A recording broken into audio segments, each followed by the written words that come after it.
اگر میرا بیٹا اللہ کی راہ میں قربانی کے لیے جا رہا ہے تو میرے لیے اس سے بڑی خوشی کی کیا بات ہوگی۔ میرا بیٹا ایک ہے، اگر میرے پاس 1000 اسماعیل ہوتے تو میں 1000 بیٹے کو اللہ کی راہ میں قربان ہونے کے لیے بھیج دیتی۔ یہ سن کر کے پھر شیطان حضرت اسماعیل کے پاس گیا اور کہنے لگا، اے اسماعیل، کیا تمہیں پتہ بھی ہے کہ تمہارا بابا تمہیں کہاں لے کر جا رہا ہے؟ وہ تمہیں دعوت میں نہیں بلکہ تمہیں مارنے کے لیے لے جا رہا ہے، وہ تمہیں اللہ کی راہ میں قربان کرنے کے لیے لے جا رہا ہے۔ یہ سن کر کے حضرت اسماعیل علیہ السلام نے فرمایا، اگر میں اللہ کی راہ میں قربان ہو جاؤں تو میرا جیسا خوش نصیب پھر کون ہوگا؟ یہ سن کر کے شیطان بہت مایوس ہوا، اس لیے یہ پھر حضرت ابراہیم علیہ السلام کے پاس پہنچا اور کہنے لگا، اے ابراہیم، اپنے پیارے بیٹے کو قربان کرنے کے لیے کیوں لے جا رہے ہو؟ تمہیں پتہ بھی ہے تمہاری یہ قربانی اللہ کی بارگاہ میں قبول ہوگی بھی یا نہیں؟ اور دوسری بات، جب تم اپنے یہ بیٹے کو قربان کر دو گے تو تمہارے بڑھاپے میں تمہاری خدمت کون کرے گا؟ بڑھاپے میں تمہاری دیکھ بھال کون کرے گا؟ یہ سن کر کے حضرت ابراہیم علیہ السلام نے کچھ پتھر اٹھائے اور شیطان کو لعنتی کہہ کر کے مارنے لگے۔ یہ دیکھ کر کے شیطان وہاں سے بھاگنے لگا۔ دوستو، یہ کہا جاتا ہے کہ تب سے مکہ میں حج کے دوران شیطان کو پتھر مارا جانا شروع ہوا۔ اسی وجہ سے حج کے دوران شیطان کو پتھر مارا جاتا ہے۔ پھر حضرت ابراہیم علیہ السلام اپنے بیٹے کو ساتھ لے کر کے وہاں سے چل دیے اور آگے بڑھنے لگے۔ تھوڑی دور جانے کے بعد میں اپنے بیٹے سے فرمایا، اے اسماعیل، کیا تمہیں پتہ بھی ہے ہم آپ کو اللہ کی راہ میں قربان کرنے کے لیے لے جا رہے ہیں؟ یہ سن کر کے آپ کے بیٹے اسماعیل علیہ السلام کہنے لگے، بابا جان، اس سے بہتر میرے لیے کیا ہوگا کہ آپ مجھے اللہ کی راہ میں اللہ کے ایک نبی قربانی کرنے کے لیے لے جا رہے ہیں۔ لیکن بابا، میری ایک التجا ہے، جب آپ میرا گلا کاٹو گے تو آپ وہ نہیں دیکھ سکو گے، اس لیے پہلے آپ میرے ہاتھ پاؤں اچھی طریقے سے باندھ دیجیے گا، اور میں چاہتا ہوں کہ آپ بھی اپنے آنکھوں پر ایک پٹی باندھ لیجیے گا تاکہ میرے گلے پر چھری چلتے ہوئے ترس نہ آئے۔ بس پھر کیا تھا، حضرت ابراہیم علیہ السلام نے اپنے پیارے بیٹے اسماعیل علیہ السلام کے ہاتھ اور پاؤں باندھ دیے اور اپنی آنکھوں پر بھی پٹی باندھ لی، اور پھر اپنے ہاتھوں میں چھری لے کر کے آسمان کی طرف دیکھا اور کہنے لگے، اے اللہ، اگر آپ مجھے 1000 اسماعیل بھی دیتے تو میں خوشی خوشی کے ساتھ میں آپ کی راہ میں قربانی کر دیتا۔ یہ کہہ کر کے آپ نے وہ چھری اپنے بیٹے اسماعیل کے گلے پر چلانے لگے تو اتنے میں اللہ تعالیٰ نے فرمایا، جبرائیل جلدی جاؤ، جنت سے ایک جانور لے کر کے زمین پر اسماعیل کو ہٹا کر کے اس کی جگہ وہ جانور رکھ دو۔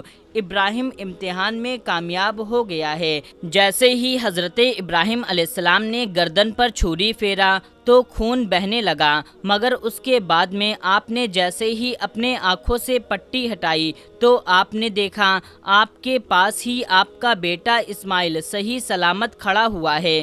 پھر آپ نے جیسے ہی نیچے کی طرف دیکھا تو اسی جگہ پر ایک دمبا، جسے ہم بھیڑ کہتے ہیں، وہ قربان ہو چکا ہے۔